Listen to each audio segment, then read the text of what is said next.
Okay, hello बच्चों, good morning to class 10 students. देखिए, कल बीते हुए कल में हमने डिस्कशन किया था नेचुरल इंडिकेटर के बारे में, जिसमें लिटमस पेपर के बारे में, टर्मेरिक के बारे में और रेड कैबेज एक्सट्रैक्ट के बारे में हमने डिस्कशन किया था।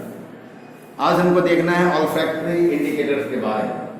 टॉपिक है ऑल्फैक्टरी इंडिकेटर्स, इसके बारे में समझना है। ऑल्फैक्टरी इंडिकेटर्स मीन्स ये मुंह में रख कर, उस इंडिकेटर को मुंह में रख के उसको हम समझते हैं ऑल्फैक्टरी इंडिकेटर के बारे में समझते हैं।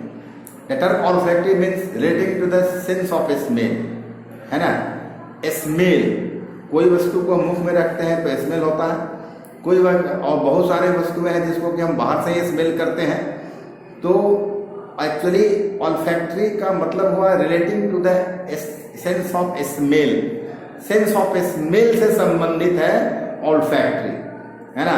ये टर्म ऑल्फैक्टरी टर्म दो स्रष्टाओं से मुझे स्मेल और ऑर्डर चेंजेस इन एसिडिक और basic solution are called olfactory indicator.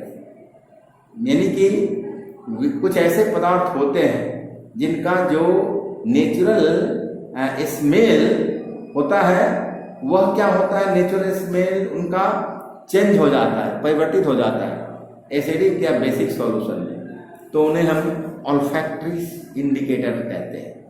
An olfactory indicator usually works on the principle that when an acid or base is added to it, then its characteristic smell cannot be detected. जब कोई acid या base इसमें हम डालते हैं तो इसका जो कैरेक्टरिस्टिक स्मेल है उसे हम डिटेक्ट नहीं कर पाते हैं। इसी आधार पर ऑल्फैक्टरी इंडिकेटर वर्क करते हैं, है ना। ओनियन और vanilla extract are olfactory indicators. ये दो ऑल्फैक्टरी इंडिकेटर्स हैं, ओनियन, है ना, एंड वैनिला एक्सट्रैक्ट, है ना, जो आपको ऑल्फैक्टरी इंडिकेटर में आते हैं, इस श्रेणी में आते हैं। अब देखिए, और actually olfactory means relating to the sense of smell. यहाँ लिखना है, समझना है। यहाँ ऑल्फैक्टरी का मतलब क्या होगा। यहाँ olfactory means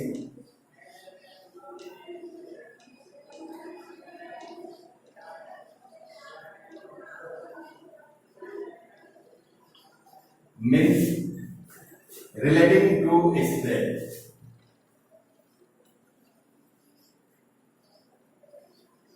relating to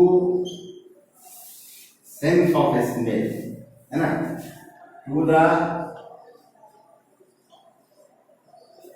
sense of smell देखना है, sense of smell, sense of smell से संबंध है इसका। लेकिन है क्या ऑल्फैक्टरी इंडिकेटर, देखिए लिखना है दो स्रष्टाओं से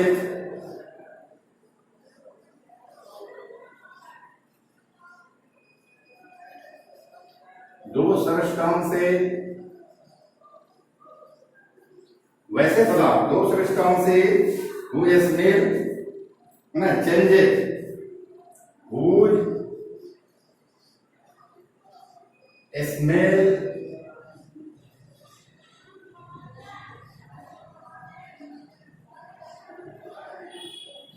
चेंजेस, इसका एक्सप्लेन हो जाता है इन एसिडिक और basic solution, in acidic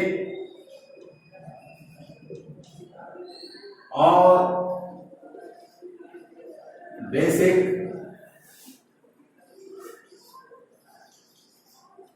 solution.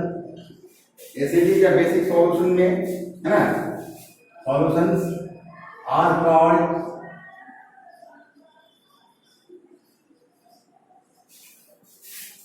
Olfactory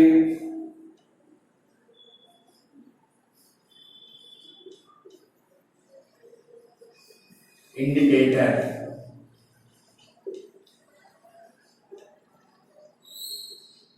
olfactory indicators की बात हो रही। अब देखिए इसमें क्या है कि onion and vanilla extract, for example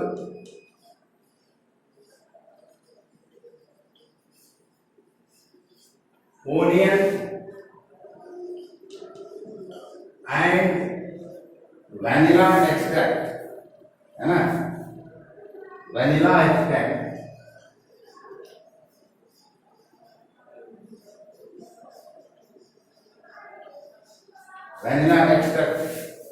are olfactory indicators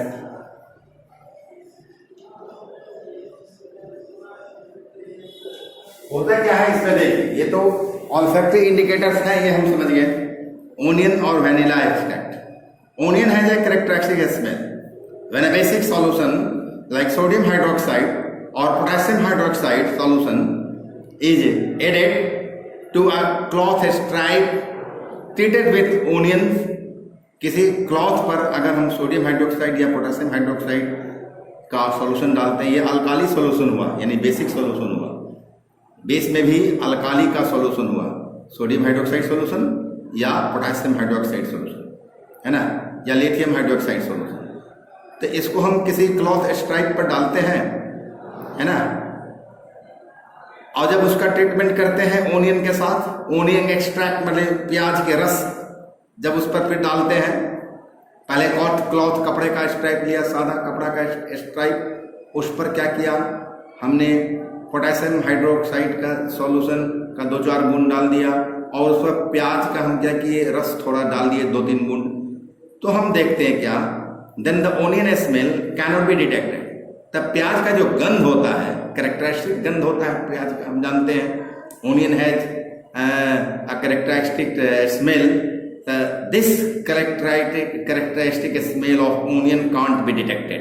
हम डिटेक्ट नहीं कर सकते हैं इस कैरेक्टरिस्टिक स्मेल को, प्याज के गंध को, है ना। और जब एसिडिक सॉल्यूशन जैसे हाइड्रोक्लोरिक एसिड हुआ, सल्फ्यूरिक एसिड हुआ, नाइट्रिक एसिड हुआ, है ना, इसको किसी क्लॉथ स्ट्राइप पर डालकर और उस पर ओनियन का एक्सट्रैक्ट में प्याज का रस डाला जाता है, तो हम देखते हैं कि यह जो है एसिडिक सॉल्यूशन वो प्याज के कैरेक्टरिस्टिक स्मेल को डिस्ट्रॉय नहीं कर पाता, यानी कि उसका स्मेल वैसा ही रहता है। तो this can be use, therefore इसलिए this can be use as a test for acids and bases. और चूंकि उसे हम गंध से टेस्ट करते हैं, सूंघ कर टेस्ट करते हैं, इसलिए स्मेल लेकर टेस्ट करते हैं, इसलिए इन्हें ऑल्फैक्टरी इंडिकेटर कहे जाते हैं।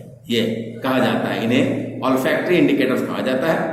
अब दूसरा है वैनिला एक्सट्रैक्ट। देखिए क्या है vanilla extract. Actually vanilla extract has a characteristic pleasant smell.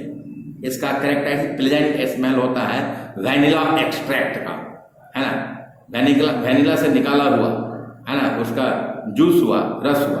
If A basic solution जैसे सोडियम हाइड्रोक्साइड का एक्वाइज सॉल्यूशन, या पोटेशियम हाइड्रोक्साइड का एक्वाइज सॉल्यूशन, या लिथियम हाइड्रोक्साइड का एक्वाइज सॉल्यूशन, है ना, जब हम क्या करते हैं, इसको जब ट्रीटमेंट करते हैं सोडियम हाइड्रोक्साइड के एक्वाइज सॉल्यूशन के साथ वैनिला एक्सट्रैक्ट का जब ट्रीटमेंट करते हैं, तो वैनिला एक्सट्रैक्ट का जो कैरेक्टरिस्टिक स्मेल जो होता है वो डिटेक्ट नहीं किया जा सकता है। मतलब कि उसका कैरेक्टरिस्टिक जो कैरेक्टरिस्टिक ये स्मेल जो होता है वैनिला एक्सट्रैक्ट का, वो क्या करता है,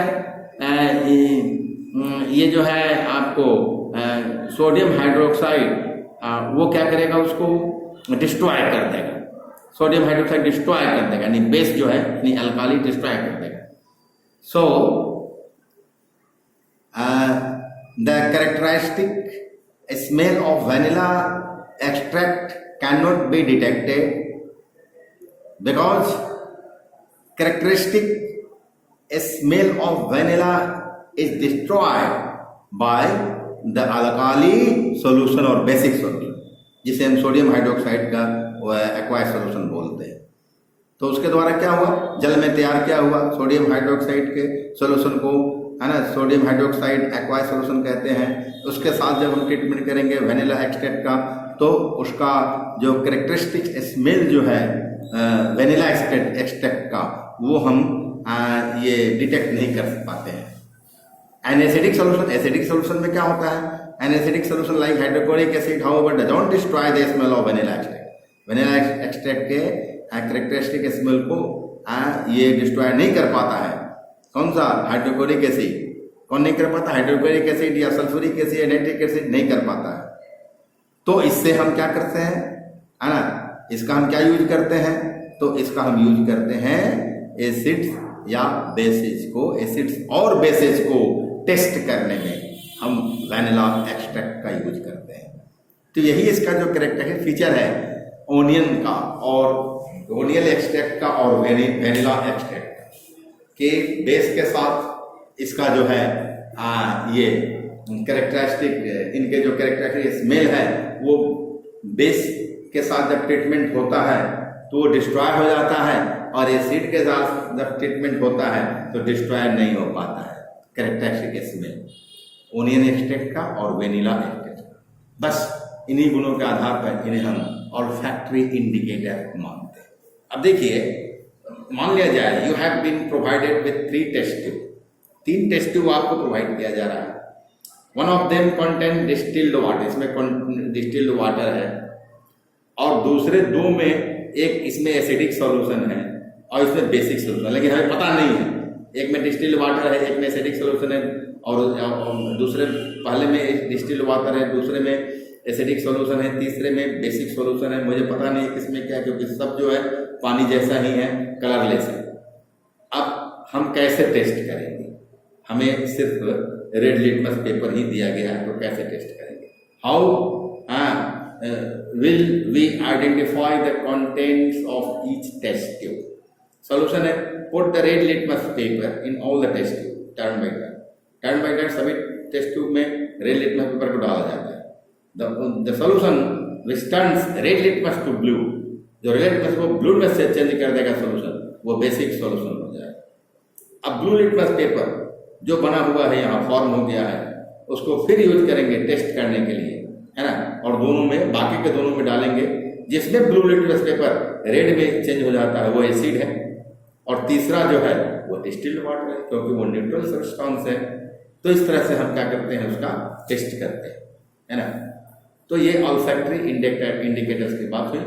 now we have to discuss about acids, and this is the next topic of this chapter 2 of class 10 chemistry book, about which we will discuss tomorrow। कल हम एसिड्स के बारे में डिस्कशन करेंगे, है ना। और आज हम समझते हैं कि for today this much is enough to all of you। Okay, thank you to all of you।